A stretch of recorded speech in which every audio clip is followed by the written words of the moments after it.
cannot marry any of my sons. The words sliced through the opulent mansion like a blade, causing champagne glasses to shatter against marble floors as Madame Choi's voice echoed through the grand ballroom.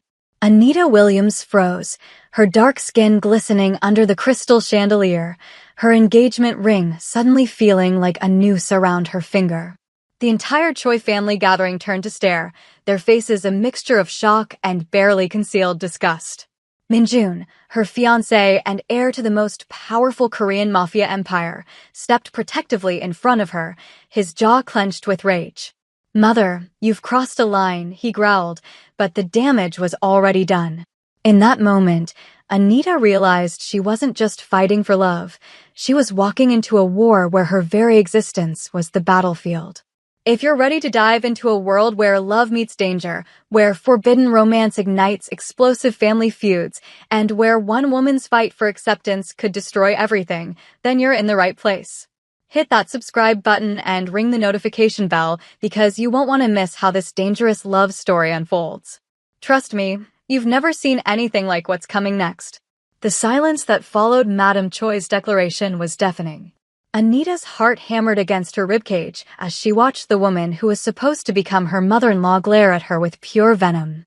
The older woman's perfectly applied red lipstick seemed to drip with malice as she continued her assault, her voice rising above the classical music that still played mockingly in the background. "Did you really think," Madame Choi hissed, stepping closer to Anita with calculated precision, her Chanel heels clicking ominously against the imported Italian marble, "that I would allow my bloodline to be tainted by someone like you?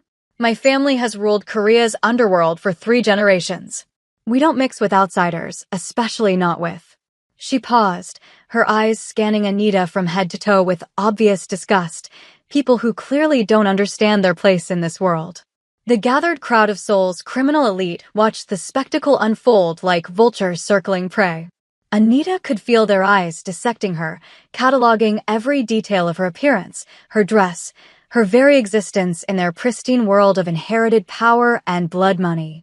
She recognized many of the faces from newspaper articles and police files, judges on the family payroll, politicians who owed their careers to Choi money, business leaders who laundered cash through their legitimate enterprises. Minjun's hand found Anita's, his grip so tight she could feel the tension radiating through his entire body. "Enough, mother. Anita is going to be my wife, whether you approve or not. I'm 32 years old, not some child you can order around anymore. Your wife." Madame Choi's laugh was sharp and cruel, like breaking glass. "You're my eldest son, heir to everything I've built with blood and sacrifice. You will marry who I choose, when I choose, or you will inherit nothing but shame and poverty." Uncle Choi Dae-ho, Minjun's father's brother and the family's chief enforcer, stepped forward from the crowd. His scarred hands, stained with decades of violence, gestured dismissively at Anita. "The boy has been bewitched, sister. This foreign woman has poisoned his mind with her exotic charms. Perhaps it's time for more direct intervention."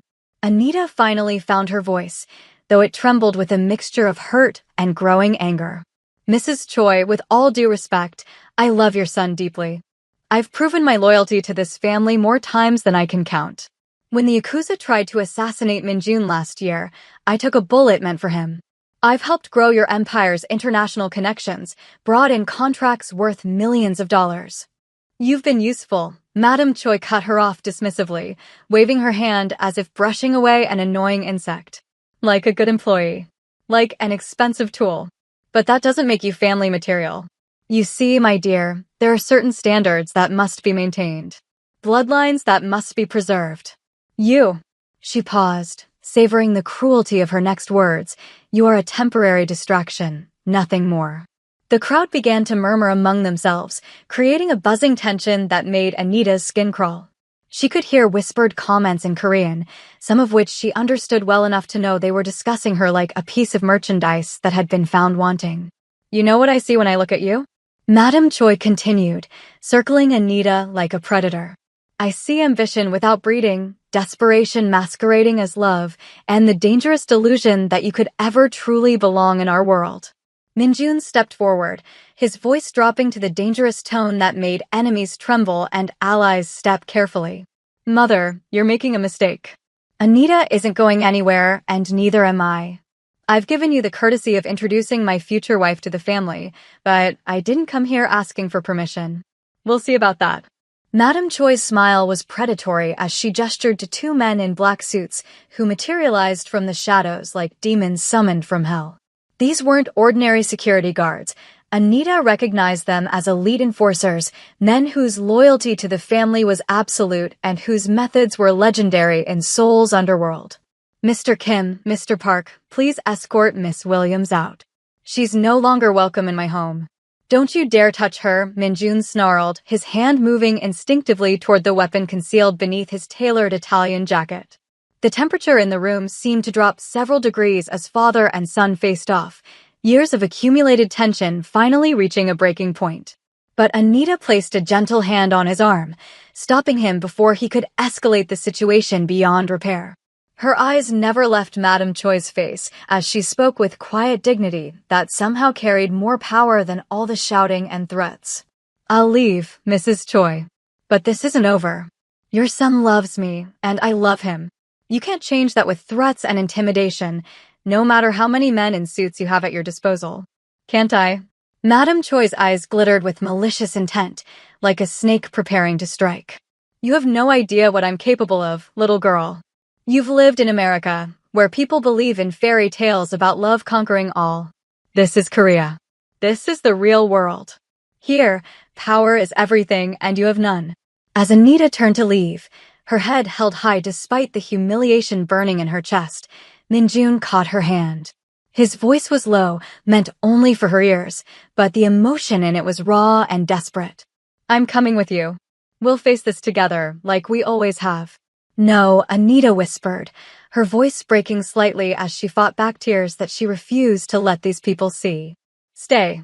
Try to fix this. But know that I'm not giving up on us, no matter what your mother thinks she can do to break us apart. She kissed him softly, ignoring the gasps and whispers from the crowd, then walked away with her head held high, even as tears threatened to spill down her cheeks. Every step toward the mansion's ornate entrance felt like walking through fire, but she refused to give Madame Choi the satisfaction of seeing her break.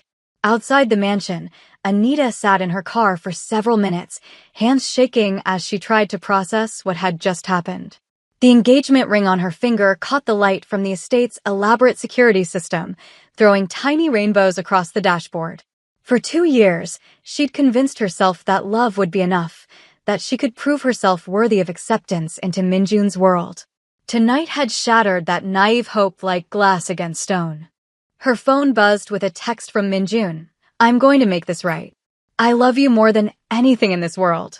Don't let her poison your mind against us.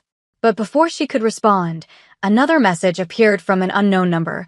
If you truly love him, you'll disappear before sunrise. This is your only warning and the only mercy you'll receive. Consider it a gift from a friend who understands the price of crossing the Choi family.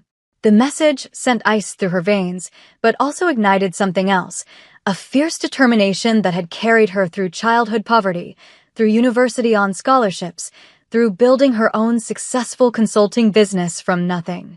Madame Choi had made a crucial mistake tonight.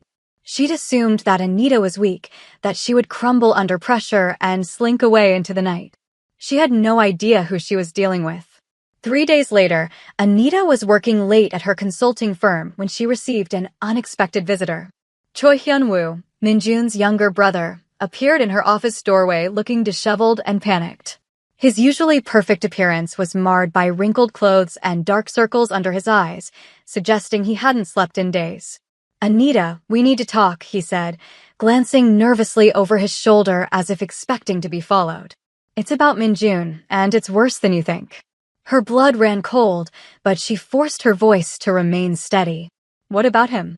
Is he okay? I haven't heard from him since that night at the mansion. He's alive, but barely holding on. Mother has locked him in the family compound under what she's calling protective custody. She's convinced the board of directors that he's mentally unstable, that his obsession with you is making him unfit to lead the organization. Anita shot to her feet, her chair rolling backward and hitting the wall. That's insane.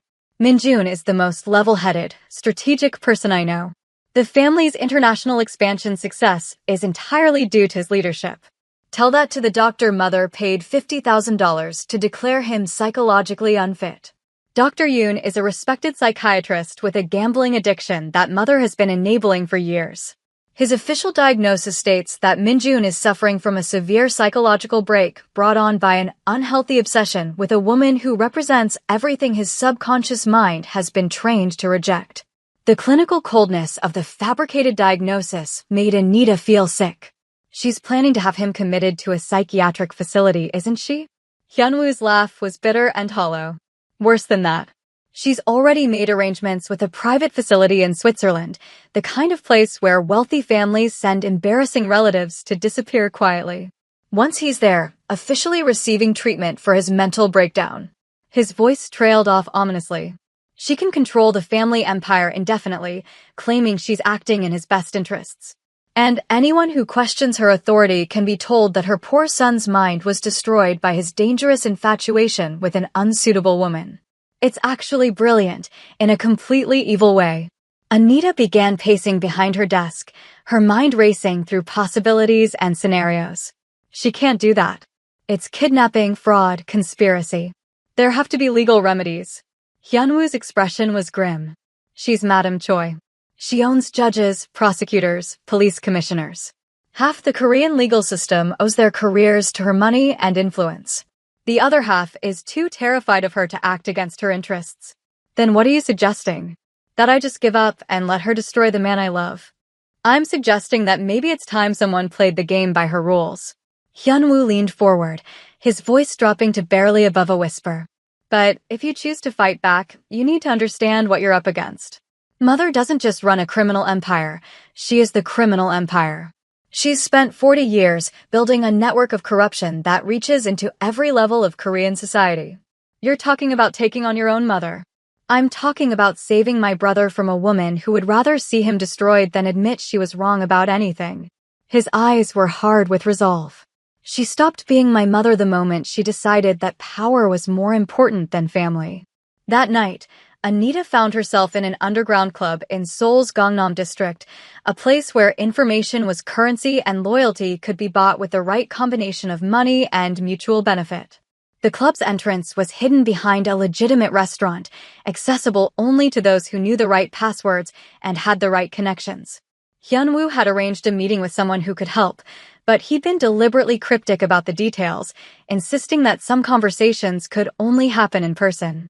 The person who slid into the booth across from her was the last person she'd expected, Song Mireille, Madam Choi's personal assistant and rumored to be the real power behind many of the family's day-to-day operations.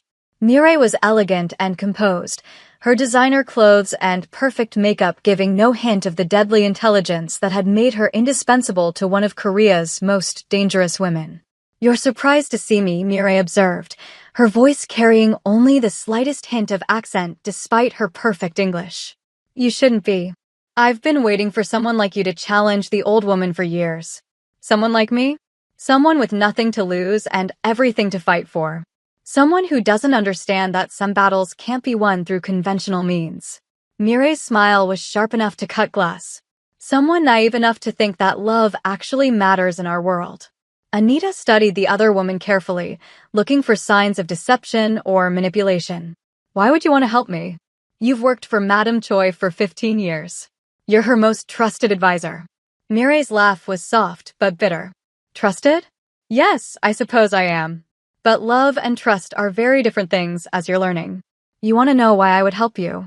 She pulled out her phone and showed Anita a faded photograph of a young girl standing with two adults outside a modest restaurant. "This is my family when I was 16 years old. My father owned a small restaurant in Busan, nothing fancy, just good food and honest work. What happened to them? Madam Choi wanted to use the restaurant for money laundering. My father refused, said he wouldn't soil his family's name with dirty money. So she had him killed, made it look like a robbery gone wrong. Then she forced my mother to work in her brothels to pay off the debt my father had supposedly owed. My mother died of an overdose 3 years later, and suddenly I found myself orphaned and completely dependent on the woman who had destroyed my entire world." The pain in Mireille's voice was carefully controlled, but Anita could see the decades of suppressed rage burning behind her composed exterior. She's kept you close to control you. She's kept me close because I'm useful, and because she thinks that 15 years of comfortable slavery has made me grateful for my chains. What she doesn't understand is that I've spent every one of those 15 years planning my revenge, learning her secrets, mapping her weaknesses. Mireille leaned forward, her voice dropping to barely above a whisper. I know where every body is buried, literally and figuratively.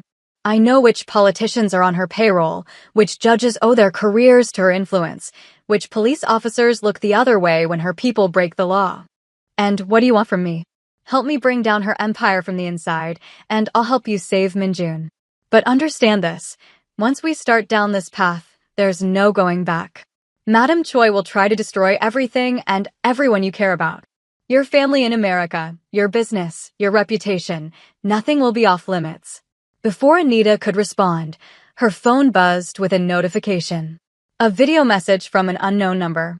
Her blood turned to ice as she watched grainy security footage of Minjun being forcibly sedated by men in medical uniforms while he struggled against his restraints. Too late, Mireille said softly, watching Anita's face pale as the video played. She's already started moving against him. The question is, what are you willing to do to save the man you love? Anita's hands clenched into fists, her nails digging into her palms hard enough to draw blood. Whatever it takes. Good. Then we begin tonight. If you're as shocked as I am by this twisted family drama, make sure you hit that like button and let me know in the comments. Do you think Anita should trust Mireille, or is this another trap? Things are about to get so much more intense, so don't click away. We're just getting started with this revenge story. The next phase of their plan required Anita to do something that went against every instinct she had, return to the Choi compound and pretend to submit to Madame Choi's demands. Mireille had provided her with sophisticated recording devices hidden in jewelry and clothing, along with a detailed layout of the mansion's security systems that she'd memorized during her years of servitude. Remember, Mireille had warned during their preparation meeting, Madame Choi is paranoid but arrogant. She'll want to gloat, to make you understand exactly how powerless you are against her. Let her talk. The more she reveals about her methods and her network, the more ammunition we'll have when the time comes to destroy her. What about Minjun? How do I get him out of there? You don't. Not yet. Any attempt to rescue him now would only confirm her suspicions and make her more careful. We need her to believe that you're broken, that she's won completely. Only then will she let her guard down enough for us to strike. 2 days later, Anita stood once again at the imposing gates of the Choi estate, her heart pounding, but her resolve steady. The security guards who had thrown her out just days before now smirked as they escorted her through the ornate gardens toward the main house. Every step felt like walking deeper into a carefully constructed trap, but she forced herself to project the image of a defeated woman coming to beg for mercy. When she was finally escorted to Madame Choi's private study, she found the older woman sitting behind an enormous mahogany desk that had supposedly belonged to a Korean emperor. The room itself was a monument to power and intimidation, ancient weapons displayed on the walls, priceless artifacts arranged to demonstrate wealth, and photographs showing Madame Choi with presidents, prime ministers, and other world leaders. So Madame Choi purred, not bothering to look up from the documents she was reviewing.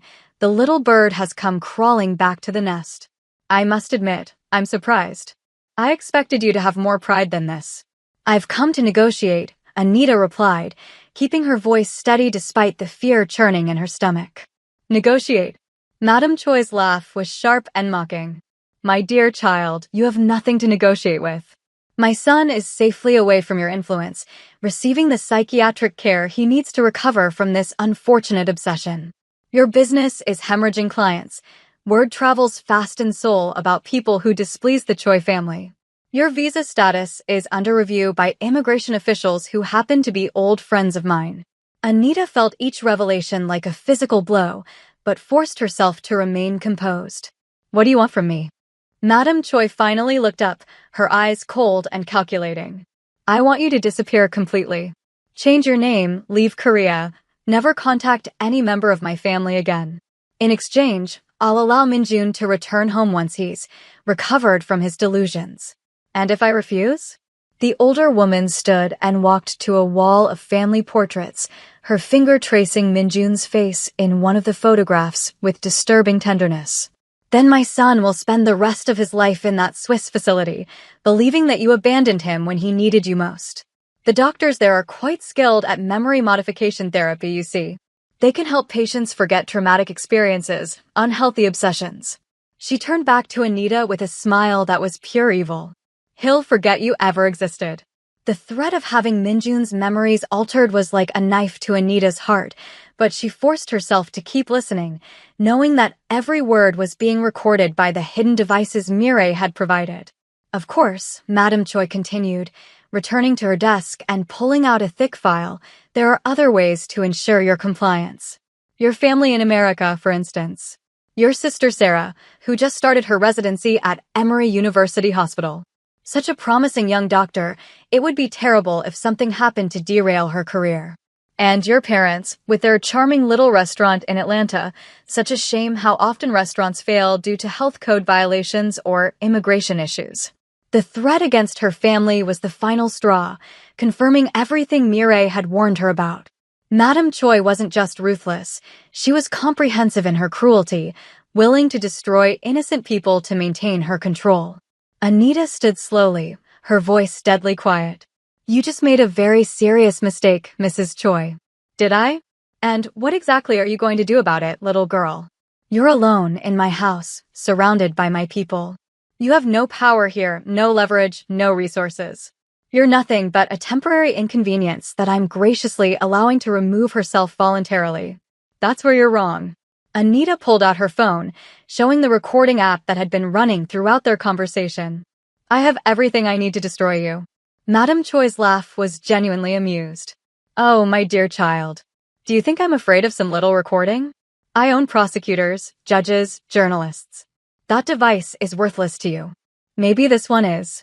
But it's not the only copy, and it's not the only evidence we've gathered. Anita's smile was cold as winter. Your assistant Mireille says hello, by the way. For the first time, Madame Choi's composure cracked slightly, her eyes narrowing with the first hint of genuine concern. Mireille is loyal to me. She owes everything to my generosity. Mireille has been planning your downfall for 15 years, ever since you murdered her father and destroyed her family. And now she has everything she needs, financial records, blackmail material, evidence of every crime you've committed over the past decade. It's all been uploaded to secure servers with instructions to release everything if anything happens to me, Minjun, or my family. The color began to drain from Madame Choi's face as the implication sank in. You're bluffing. Mireille would never betray me. Am I bluffing? Check your primary offshore account in the Cayman Islands. The one you think only you know about. Anita's voice was steady and confident, drawing on information Mireille had provided during their planning sessions. Notice anything different about the balance? Madame Choi frantically grabbed her phone, her perfectly manicured fingers flying over the screen as she accessed her banking applications. Her face went white as she stared at the screen, her hands beginning to shake. Impossible, she whispered. Those accounts are protected by military-grade encryption. No one could access them without 15 years of patient observation, careful record-keeping, and a genius-level understanding of computer systems. Mireille is a lot more than just your personal assistant, Mrs. Choi. While you've been treating her like an educated servant, she's been systematically documenting every aspect of your criminal empire. The sound of vehicles arriving outside the mansion interrupted their conversation. Through the study's tall windows, they could see black SUVs racing up the circular driveway, followed by what appeared to be news vans and police cars. What have you done? Madame Choi demanded, her voice rising with panic for the first time since Anita had known her. I've given your enemies everything they need to destroy you. The Park family, the Lee organization, the Japanese connections you've been skimming money from, they all received detailed information about your vulnerabilities an hour ago. Anita checked her watch with theatrical precision. By now, they've had enough time to position themselves for a coordinated strike against your remaining assets. This is impossible.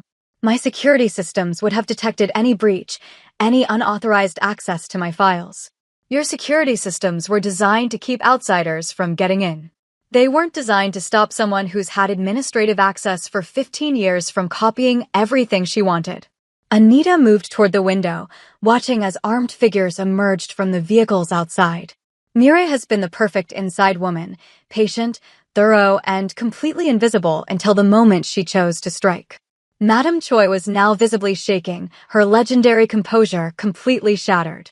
Those people outside, they're not just rivals. They're animals. They won't just kill me, they'll torture me for information about their own vulnerabilities. Then you'd better hope the police get to you first. But that might not be much better. I understand several prosecutors have been waiting years for enough evidence to bring charges against you. Anita's voice was ice cold. There's still a way out, though. But you'll need to make a choice very quickly. What kind of choice? Release Min-jun immediately. Call the Swiss facility and have him transferred back to Seoul tonight. Publicly announce that you're retiring from all business activities due to health concerns. Do that, and Mireille will leave you with enough money to disappear quietly to a country without extradition treaties. And if I refuse? The mansion's lights suddenly went out, plunging them into darkness. Emergency lighting kicked in a moment later, casting eerie red shadows across the room. In the distance, they could hear gunfire and the sound of helicopters approaching. Then you won't live to see tomorrow's sunrise, Anita said quietly. Your own board of directors is currently meeting in an emergency session to vote you out of power. Several of them have very long memories about family members you've had killed, businesses you've destroyed, children you've orphaned in your rise to power. Through the windows, they could see muzzle flashes as a firefight erupted between Madame Choi's security forces and the attacking rivals. The sound of breaking glass and distant explosions suggested that the mansion's defenses were being systematically overwhelmed. This is madness, Madame Choi whispered. Do you have any idea what you've unleashed? These people don't just want my empire, they want blood. They want to make an example that will be remembered for generations. Then give them what they really want, Anita pressed. Give them you. But first, save your son. Call Switzerland. Bring Min-jun home. Now. With trembling hands, Madame Choi reached for her secure phone line. Anita listened as she spoke in rapid, panicked Korean, giving orders for Min-jun's immediate release and transfer back to Seoul. When she finished the call, her face was gray with defeat and terror. He'll be on a plane within 2 hours, she said, her voice hollow. But this won't save me. Those people outside aren't interested in mercy or negotiations. No, they're not. But they might be interested in a trade. Before Madame Choi could ask what she meant, the study door exploded inward as armed men in tactical gear flooded the room. At their head was Park Jin-ho, a man whose scarred face and missing left eye told the story of decades of violence and survival in Seoul's underworld. His remaining eye found Madame Choi and filled with savage satisfaction. Finally, he growled in accented English, clearly speaking for Anita's benefit. The Iron Queen falls from her throne. But instead of cowering, Madame Choi straightened, some of her old arrogance returning even in the face of death. Jin-ho, I should have had you killed when you were still weak enough to die quietly. You tried. Several times. His smile was terrifying, revealing teeth that had been replaced after particularly brutal encounters. But tonight, it's my turn to try. And unlike you, I don't make mistakes. Anita found herself caught between two deadly predators, realizing that her plan might have worked too well. She'd wanted to pressure Madame Choi into releasing Min-jun, not start a war that could consume half of Seoul's criminal underworld. Mr. Park, she said carefully, we discussed terms. Mrs. Choi cooperates with the authorities, and she gets to live to face trial. Park Jin-ho's attention turned to her, his single eye assessing her with the cold calculation of a professional killer. You must be the American girl who started this war. I have to admit, I'm impressed. It takes considerable skill and ruthlessness to bring down the Choi Empire from the inside. I just want my fiancé back safely. And you'll have him. But Mrs. Choi and I have unfinished business that goes back 20 years. She killed my brother during a territorial dispute, had my wife and children murdered while I was in prison, burned down everything I spent my life building. His voice was quiet, but filled with decades of suppressed rage. There can be no mercy for her. Some debts can only be paid in blood. The sound of helicopters grew louder, and through the windows, they could see military-style aircraft circling the mansion. Spotlights swept the grounds, revealing the full scope of the battle taking place outside. "It seems we're about to have official company," Madame Choi observed, her voice carrying a hint of her old authority. "The government tends to frown on private wars being fought in residential neighborhoods." Park Jin-ho checked his weapon, a gesture that spoke of long experience with law enforcement interruptions. "Then we'd better finish our business quickly." But before he could move, the windows exploded inward as black-clad figures rappelled down from helicopters hovering just outside the building. Elite military tactical teams flooded the room, their weapons trained on everyone present, their movements coordinated with precision that spoke of extensive training and planning. "Nobody move. Weapons on the ground, hands where we can see them." The team leader's voice boomed through his helmet's speaker system. Through the chaos of shouting soldiers and broken glass, a figure stepped through what remained of the window frame. Anita's heart nearly stopped as she recognized Minjun, alive and apparently unharmed, flanked by men in military gear and looking every inch the strategic mastermind she'd fallen in love with. "Did you really think I'd let you handle this alone?" he said to Anita, his eyes never leaving his mother's shocked face. "How did you?" Madame Choi stammered, her worldview clearly shattered by her son's unexpected appearance. "Mireille contacted me 3 days ago and explained your plan," Minjun said, his voice ice-cold as he addressed his mother. "She helped me escape from that Swiss facility and provided evidence to Korean intelligence about the scope of your criminal activities. I've been coordinating with the authorities ever since." "That's impossible." "You were sedated under medical supervision." "I was sedated for exactly 6 hours, long enough for Mireille's contacts to arrange my transfer to a different facility, one that specializes in protecting witnesses rather than silencing them." Minjun stepped closer to his mother, his expression a mixture of disappointment and barely controlled anger. "Mother, you're under arrest for kidnapping, extortion, money laundering, conspiracy, and approximately 47 other charges." The lead investigator, a stern-faced woman in her 50s, stepped forward with a set of handcuffs. "Madame Choi, by the authority of the Korean National Police Agency and in cooperation with Interpol, you are under arrest. You have the right to remain silent, and anything you say can and will be used against you in a court of law." As they led Madame Choi away in handcuffs, she turned back to Anita with pure hatred burning in her eyes. "This isn't over, girl. Even from prison, I have resources, people who owe me favors, debts that will be collected. You may have won this battle, but the war is far from finished." "Actually, it is finished." Mireille's voice came from the doorway as she entered, holding a tablet computer. "Your remaining allies just received comprehensive evidence of every double-cross, every betrayal, every time you sold them out to save yourself over the years. They're not going to be helping you anymore.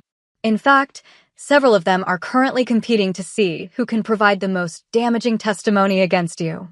As Madame Choi was dragged away, her protests and threats echoing through the mansion's corridors, Park Jin-ho holstered his weapon with obvious reluctance. "This isn't how I wanted it to end," he admitted to Minjun. "I wanted her blood on my hands, wanted to look into her eyes as she died and know that justice had finally been served." "Justice is being served," Minjun replied calmly. "She'll spend the rest of her life in prison, stripped of everything she valued most: power, respect, control over others. For someone like her, that's a fate worse than death." Park Jin-ho studied him for a long moment, then nodded slowly. "You're wiser than your mother ever was, boy. Perhaps there's hope for your family name yet." "Guys, I literally cannot believe what just happened. Drop a comment right now and tell me if you saw that plot twist coming, because I definitely didn't. But hold on tight, because we're not done yet. There's still more drama ahead that's going to blow your mind. Don't you dare click away now." 1 month later, Anita stood in the same courthouse where she and Minjun had originally planned to have a small civil ceremony, but the circumstances were dramatically different. Instead of a quiet wedding, they were attending Madame Choi's preliminary hearing, watching as prosecutors laid out a case that would likely result in multiple life sentences. The woman who had once commanded an empire now sat at the defendant's table looking diminished and defeated. Prison had not been kind to her. Her perfect appearance was gone, replaced by the standard orange jumpsuit and the haunted look of someone who had lost everything they'd spent their life building. The defendant's criminal organization, the prosecutor was saying, was responsible for over 200 documented murders, thousands of cases of extortion and blackmail, and the laundering of an estimated $3 billion in illegal proceeds over the past 20 years. Anita squeezed Minjun's hand as they listened to the litany of charges. Each count represented lives destroyed, families torn apart, innocence corrupted. The scope of Madame Choi's crimes was staggering, even to those who thought they understood the extent of her power. Furthermore, the prosecutor continued, the defendant attempted to have her own son illegally committed to a psychiatric facility in order to maintain control of her criminal empire. This represents not just criminal conspiracy, but a fundamental betrayal of the most basic human bonds. When Madame Choi was given the opportunity to speak, she stood slowly, her eyes finding Anita and Minjun in the gallery. I regret nothing, she said, her voice still carrying traces of her old authority. Everything I did was to protect my family's legacy, to ensure that the empire I built would survive for future generations. If my son chooses to throw that away for a woman who will never truly understand our world, that is his mistake to make.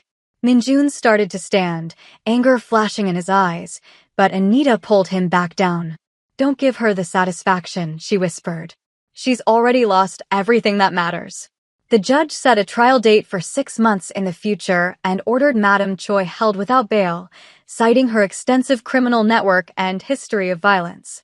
As she was led away, she turned one last time to look at her son. You were my greatest achievement, she called out, her voice breaking slightly. And my greatest disappointment.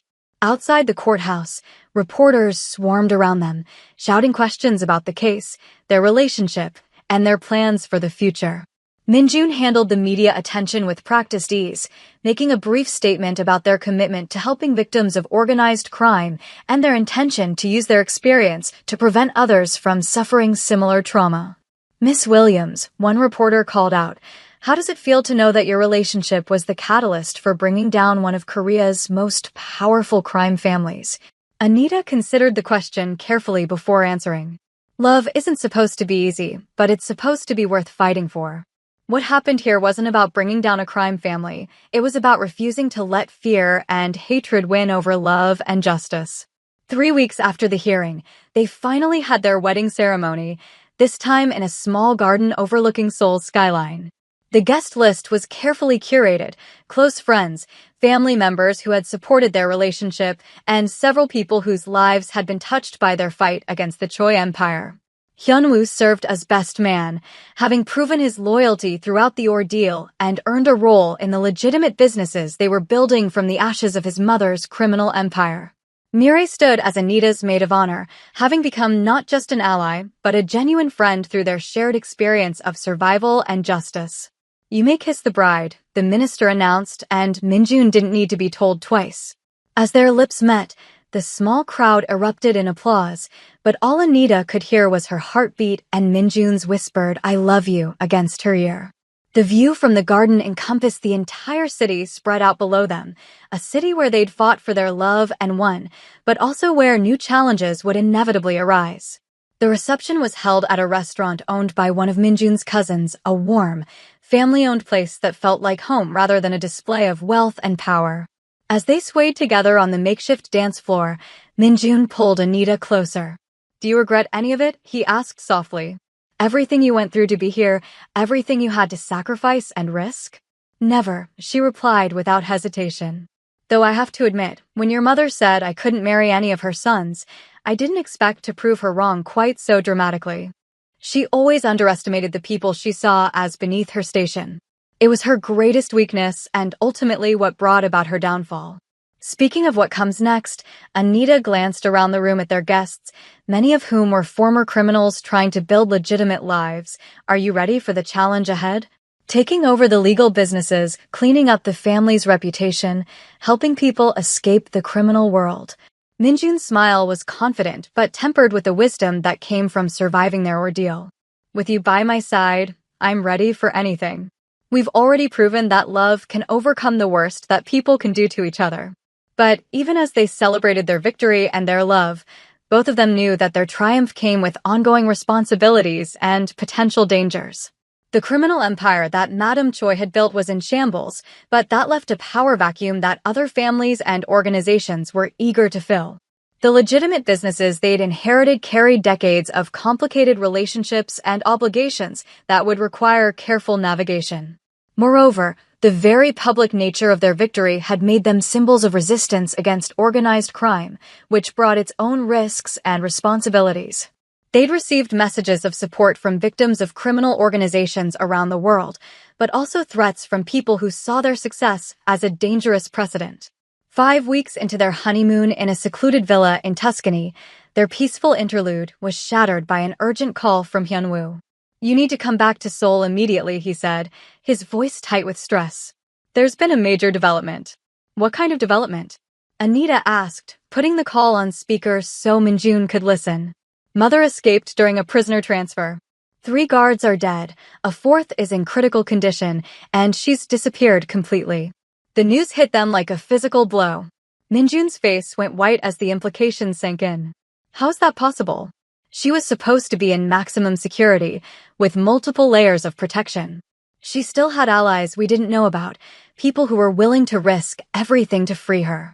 The escape was clearly planned and professionally executed. But that's not the worst part. Anita felt her stomach drop. What's the worst part? She left a message spray-painted on the prison wall. "The game isn't over. Some debts can only be paid in blood. I always collect what I'm owed." Their honeymoon was cut short within hours, and they were on Minjun's private jet back to Seoul before sunset. During the 8-hour flight, they received a series of increasingly disturbing updates from Mireille and the security team they'd assembled. "She's been systematically targeting everyone who was involved in her downfall," Mireille reported over the secure satellite connection. "Your parents' restaurant in Atlanta was firebombed last night. Thankfully, they weren't inside, but the message was clear. Someone's been following your sister Sarah to her hospital rotations, taking photographs, making her aware that she's being watched." Anita felt sick. How's this possible? She's been in prison for months. How could she have organized all this? She didn't organize it from prison.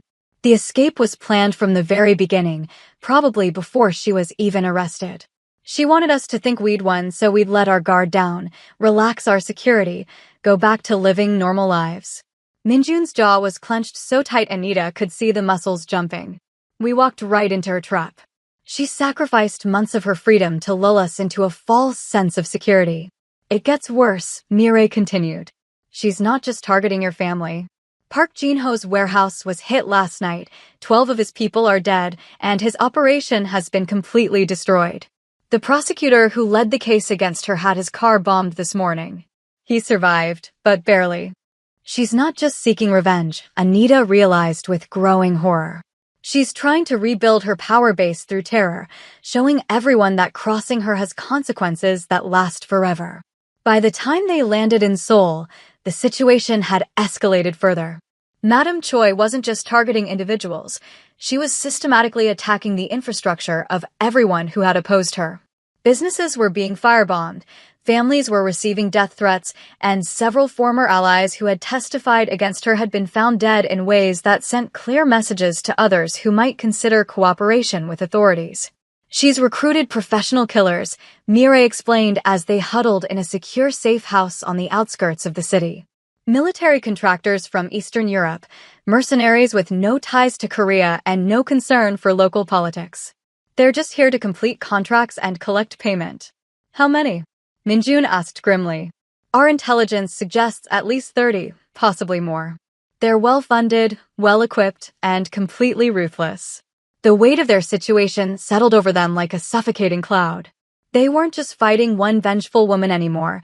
They were facing a small army of professional killers led by someone who had intimate knowledge of their weaknesses, their routines, their loved ones. "We need help," Minjun admitted, his voice heavy with the realization of how outmatched they were. "More help than we can get through official channels." "What are you suggesting?" Anita asked, though she suspected she already knew. "I'm suggesting we make temporary alliances with people I swore I'd never work with again."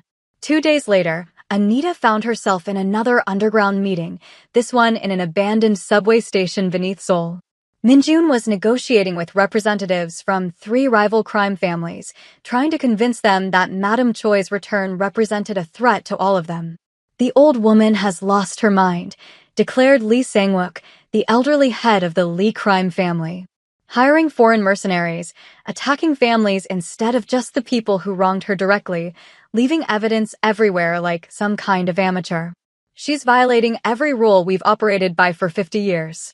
Rules that she helped establish," pointed out Kim Dae-jung, leader of a mid-level smuggling operation. "Why should we risk our people and resources to clean up your family's mess?"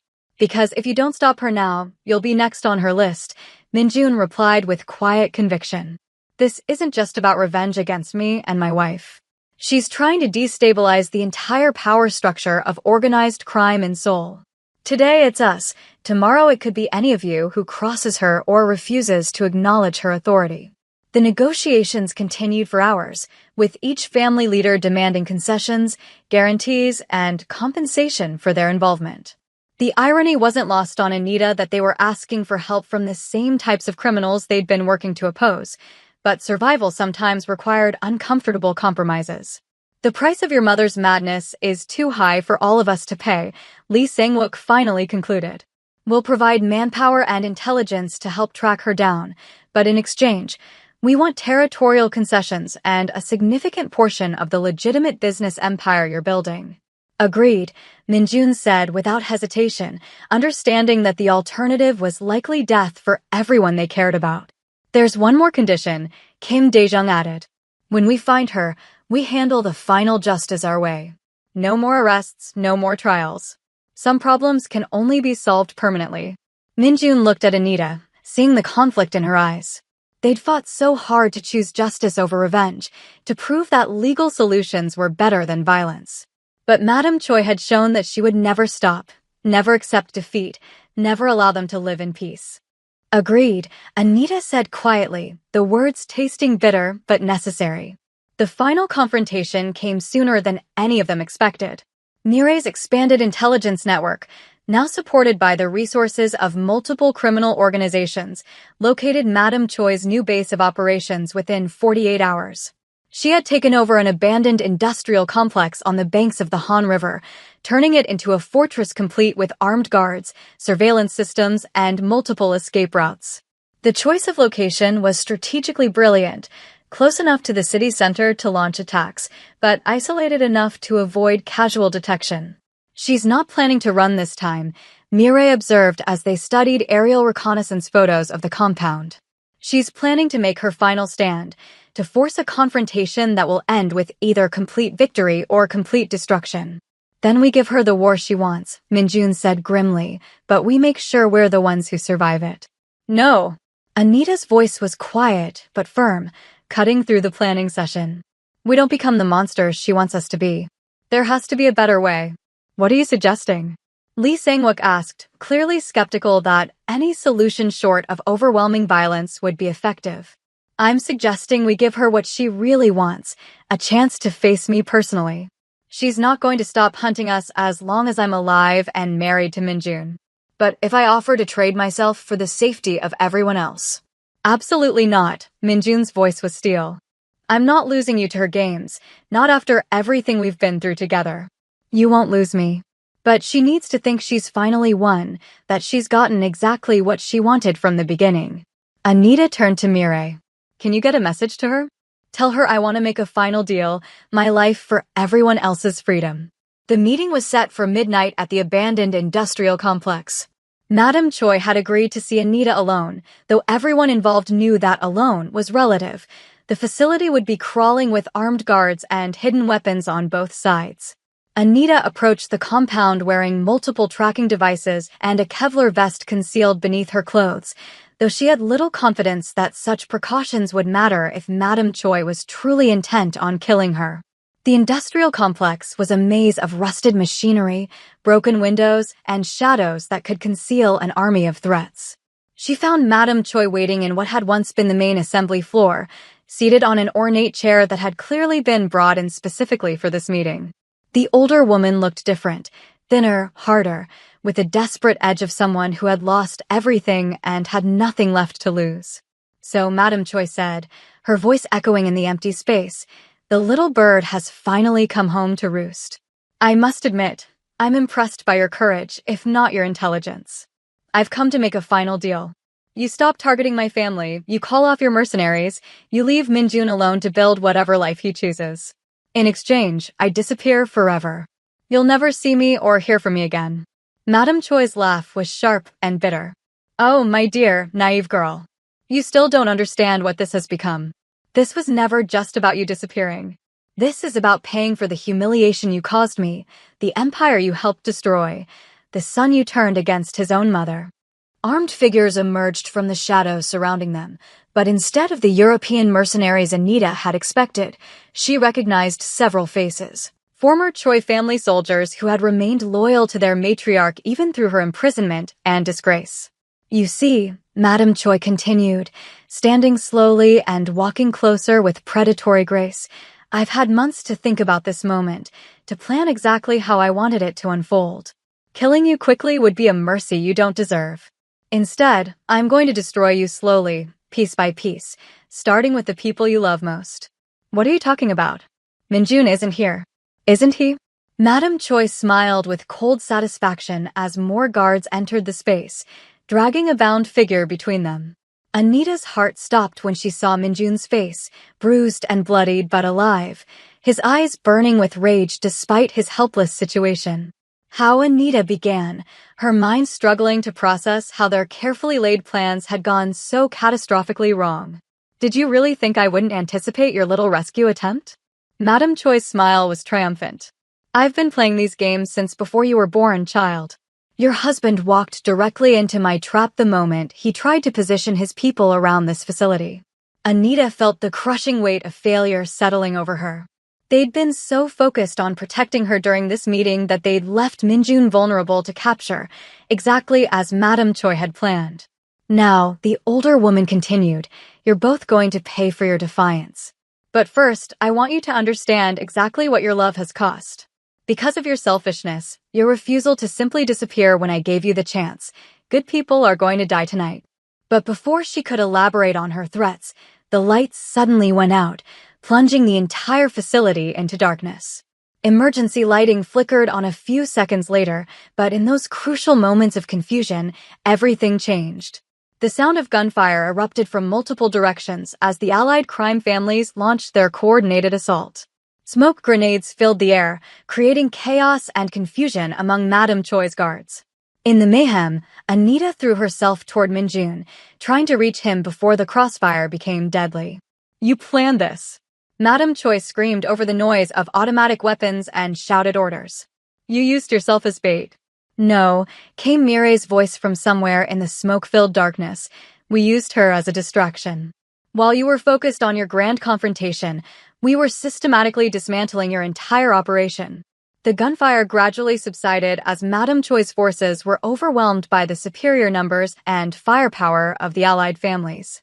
When the smoke cleared, the older woman found herself surrounded by armed enemies, her mercenaries either dead or fled, her loyal soldiers defeated.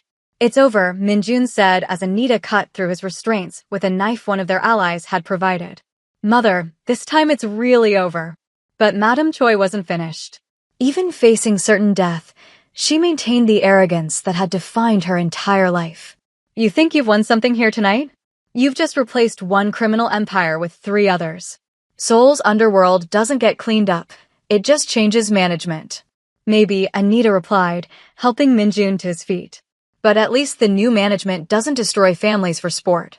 "You naive little girl. You have no idea what you've unleashed. These people you've allied with, they're going to demand payment for their help. Blood payment. Territory. Power. In 6 months, you'll be just as complicit in criminal activity as I ever was." Lee Sang-wook stepped forward, his weapon trained on Madame Choi. "Enough talking. Some debts can only be paid one way." But before anyone could act, the industrial complex filled with the sound of helicopters and the harsh glare of searchlights. Military vehicles surrounded the building as elite police tactical teams rappelled through skylights and broken windows. "Drop your weapons. Everyone on the ground." The amplified voice of the tactical commander echoed through the space. In the chaos that followed, as criminals and police sorted themselves out through a complex process of negotiation and identification, Madame Choi made one last desperate play for revenge. Concealed in her clothing, she had kept a small pistol, and as the authorities moved to arrest her, she turned it toward Anita. "If I can't have my empire," she snarled, "at least I can have your blood." The gunshot that followed was deafening in the enclosed space, but it wasn't Madame Choi who fired. Mireille, moving with reflexes honed by years of survival in the criminal world, put 3 bullets center mass into the older woman before she could complete her final act of vengeance. Madame Choi collapsed to the concrete floor, her eyes wide with surprise and fury. With her last breath, she looked directly at Minjun and whispered, "You were my greatest achievement and my greatest failure." Then she was gone, and with her died the last remnant of an empire built on fear, violence, and the destruction of everything that threatened her vision of power. The aftermath was complex and drawn out. The various crime family representatives were arrested but quickly released after providing information about Madame Choi's mercenary network and terrorist activities. The authorities, while not approving of vigilante justice, recognized that the threat she represented had been neutralized more efficiently than any legal process could have managed. Mireille faced charges for the killing, but was ultimately granted immunity in exchange for her cooperation in dismantling the remaining networks of corruption that had supported the Choi Empire. The evidence she provided led to the arrest of over 100 officials, from local police to high-ranking government ministers. 6 months later, Anita stood in the office of what had once been Madame Choi's criminal headquarters, now transformed into the sole center for victims of organized crime.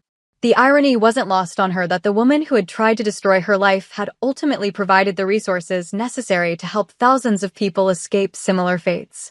"The prosecutor general wants to meet with us next week," Minjun announced as he entered the office, carrying a stack of case files. "They're interested in expanding our witness protection program to cover victims of international trafficking." That's excellent news. "We're going to need more funding if we want to help everyone who's been coming forward since the story broke internationally."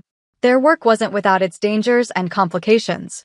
There were still people in Seoul's underworld who resented their efforts to legitimize former criminal enterprises and help ex-convicts find legal employment. They received death threats regularly, and their security expenses were substantial.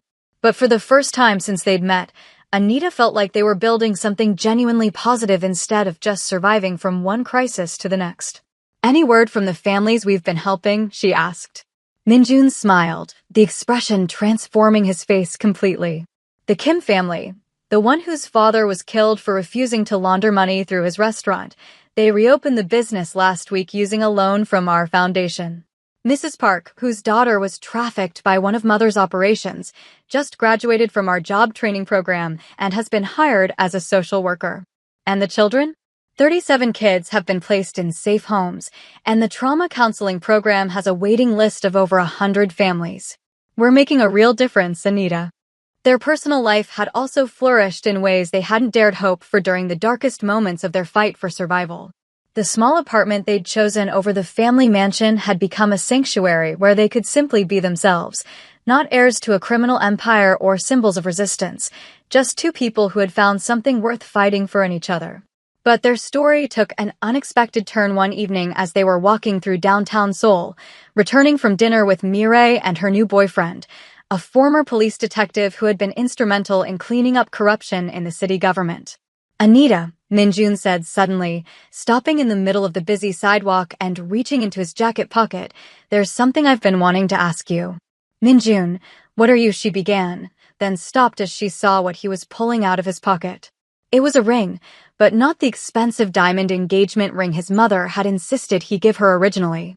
This was a simple band of white gold with a small emerald, exactly the kind of modest, meaningful jewelry Anita had always preferred. "The first time I proposed," Minjun said, dropping to one knee right there on the crowded street as curious passersby stopped to watch, "it was with a ring my mother chose, in a setting she arranged, following traditions that weren't ours. This time, I want to do it right." Tears were already starting to flow down Anita's cheeks as she realized what was happening. "Anita Williams," he continued, his voice strong and clear despite the emotion threatening to overwhelm them both. "Will you marry me again? Not because we're trying to prove something to my family or the world, but because I can't imagine spending another day of my life without you by my side." "Yes," she whispered, then louder, "Yes, of course, yes." As he slipped the new ring onto her finger, the crowd that had gathered around them broke into applause. But all Anita could see was Minjun's face. All she could hear was his voice saying, "I love you," against her ear as he lifted her off her feet and spun her around.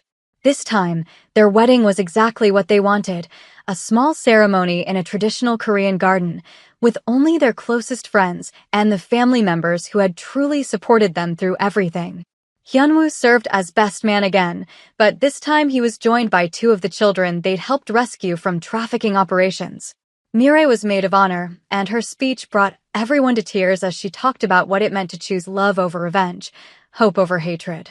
6 months ago, Mireille said, raising her glass in a toast, "I thought that justice could only come through destruction, that the only way to defeat evil was to become more ruthless than our enemies." Anita and Minjun taught me that sometimes the greatest victory is refusing to become the thing you're fighting against.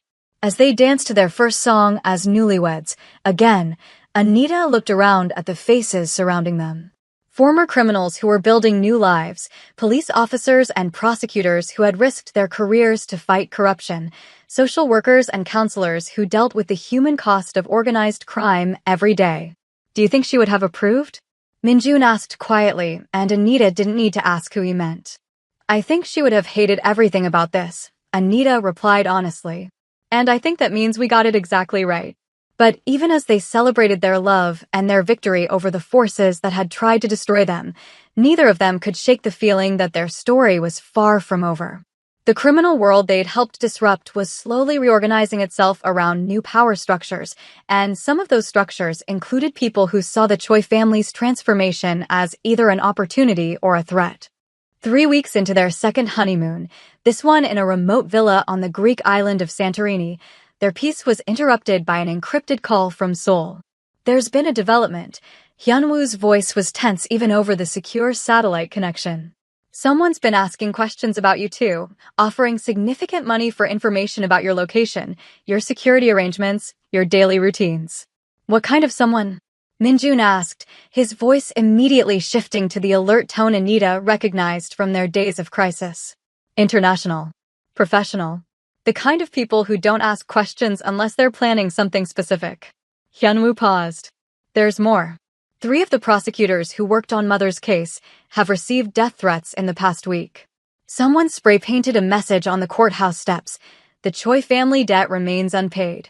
Anita felt a chill that had nothing to do with the Mediterranean evening breeze. "But your mother is dead. We all saw her die." Mother had business partners, people who invested in her operations, rival families who respected her enough to honor her final wishes. The criminal world has its own code of honor, and according to that code, we still owe a debt for her death. "What kind of debt?" Anita asked, though she suspected she already knew the answer. "Blood for blood. Life for life." The people who benefited from her empire for decades, they see our transformation as a theft of what was rightfully theirs. They want compensation, and they're not interested in money. The honeymoon was cut short for the second time in their relationship, but this time they were prepared for the return journey. During the flight back to Seoul, they developed contingency plans, escape routes, and communication protocols with their allies in law enforcement and the legitimate business world. "This time is different," Minjun pointed out as they reviewed their security arrangements. "We're not fighting one person's obsession with control. We're dealing with business partners who see us as bad investments that need to be liquidated." "Then we treat it like a business problem," Anita replied. "We find out what they really want and see if there's a way to give it to them without compromising everything we've built." But the nature of their new enemies became clear soon after they landed in Seoul. Unlike Madame Choi's personal vendetta, this threat was coldly professional. The people hunting them weren't interested in elaborate revenge schemes or psychological torture. They simply wanted the Choi family's transformation to be reversed, by any means necessary. "They've hired specialists," Mireille reported during their first security briefing back in Seoul. "Not the mercenaries Mother used, but actual professional assassins. People who eliminate problems quietly and efficiently." How many? We don't know. But the intelligence suggests at least 6 different contracts have been taken out, 2 on each of you, and 1 each on Hyunwoo and myself. The weight of the threat was different this time, less personal but more deadly. These weren't criminals acting out of emotion or loyalty. They were professionals who would study their targets, identify weaknesses, and strike with precision when the opportunity presented itself. We can't live like this forever, Anita said after they'd spent a week in various safe houses, moving locations every few hours and communicating only through encrypted channels. If we're constantly running and hiding, we're not really living at all. Then we end it, Minjun replied grimly. We find out who's financing these contracts and convince them that we're worth more alive than dead. The investigation that followed was like peeling back the layers of an onion, each discovery revealing new depths of complexity in the international criminal networks that had depended on the Choi family's operations. Money trails led through banks in Switzerland, shell companies in Panama, and investment funds in the Cayman Islands. The contracts aren't being funded by any single organization, Mireille explained as she walked them through her findings. It's a consortium of groups that all benefited from your mother's empire. Japanese yakuza who used her shipping routes, Russian oligarchs who laundered money through her businesses, South American cartels who relied on her distribution networks. So we're not just fighting Korean criminals, Anita realized. We're fighting an international coalition that sees our legitimization efforts as a threat to their entire operational structure. Exactly. And they have essentially unlimited resources to throw at the problem. The solution, when it came, was surprisingly straightforward. Instead of trying to fight or hide from their enemies, they decided to make themselves too valuable to kill. The criminal organizations that want us dead, Minjun explained during a strategy session with their expanded team of allies, they're all facing the same fundamental problem. Law enforcement is getting more sophisticated. International cooperation is increasing, and the traditional ways of doing business are becoming more dangerous and less profitable. So we offer them what they really need, Anita continued, a legitimate path to clean up their operations and protect their assets. Not by helping them commit crimes, but by helping them transition to legal businesses that serve the same functions. It was a risky strategy that required them to walk a fine line between law enforcement cooperation and criminal consultation. But over the course of several months, working with international authorities and using their unique understanding of how criminal empires functioned, they began to broker deals that benefited everyone involved. Former money laundering operations became legitimate financial consulting firms. Drug distribution networks transformed into pharmaceutical companies operating in underserved markets. Protection rackets evolved into private security firms with proper licenses and oversight. You're not eliminating organized crime, one FBI liaison pointed out during a coordination meeting. You're legitimizing it. We're channeling it in directions that benefit society instead of destroying it, Anita replied. These people have skills, resources, and organizational capabilities. The question is whether we want them to use those assets for criminal purposes or legal ones. The transformation wasn't perfect, and it certainly wasn't complete. But gradually, the death contracts against them were withdrawn as their former enemies realized that cooperation was more profitable than elimination. 1 year later, Anita stood in the office that had once belonged to Madame Choi, now serving as the headquarters of the International Criminal Justice Transition Foundation. Through the window, she could see Seoul's skyline, transformed by urban renewal projects funded partly by former criminal enterprises seeking to legitimize their operations. The Seoul Metropolitan Police want to expand our mediation program, Minjun announced as he entered the office, carrying their 6-month-old daughter, who had just woken up from her nap. They've had a 40% reduction in organized crime violence since we started facilitating negotiations between rival groups. And how's our little one doing? Anita asked, taking their daughter and marveling, as she did every day, at the tiny person they'd created together. She's perfect. Though I think she's going to have her mother's stubborn streak. Anita laughed, remembering the woman who had once declared that she could never marry any of the Choi sons. I prefer to think of it as determination. Their daughter, who they'd named Hope, seemed to embody everything they'd fought for, a future where love was stronger than hatred, where justice was more powerful than revenge, and where it was possible to build something beautiful from the ashes of destruction. Do you think we'll be able to give her a normal childhood? Minjun asked, voicing the concern that kept both of them awake some nights. I don't know if normal is the right goal, Anita replied, watching their daughter's tiny fingers explore the texture of her shirt.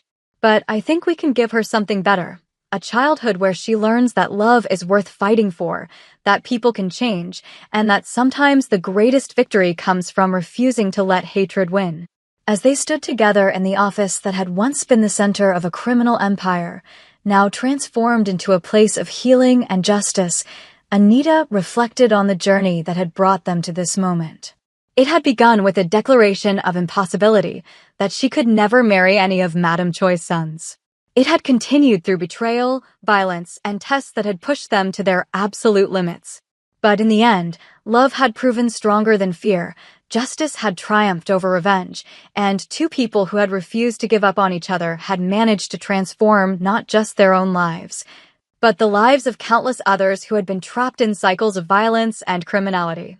All right, beautiful viewers, we've reached the end of this absolutely incredible journey. I cannot believe everything that just happened, from that devastating opening scene where Anita was told she could never marry any of Madame Choi's sons, to watching her prove that love really can conquer even the most powerful criminal empire. This story had everything: forbidden romance, family betrayal, international conspiracies, and a love so strong it literally changed the world around them. I need to know what you think in the comments below. Was this ending everything you hoped for, or did I completely blow your mind with those final plot twists? Did you see Anita and Minjun's transformation of the criminal underworld coming, or were you as shocked as I was? And can we just talk about how absolutely iconic it is that the woman who was told she wasn't good enough for this family ended up being the one who saved it? Don't forget to smash that like button if the story kept you on the edge of your seat for the entire hour, and make sure you subscribe and ring that notification bell because I have so many more incredible stories coming your way. Trust me, if you loved this journey of forbidden love, dangerous families, and the power of never giving up on the people you love, you're going to be absolutely obsessed with what's coming next. Until then, keep believing that love is always worth fighting for, that people can change, and that sometimes the greatest victories come from refusing to become the monsters that others expect you to be. I'll see you in the next video, where we're diving into another world of passion, danger, and love that defies all odds.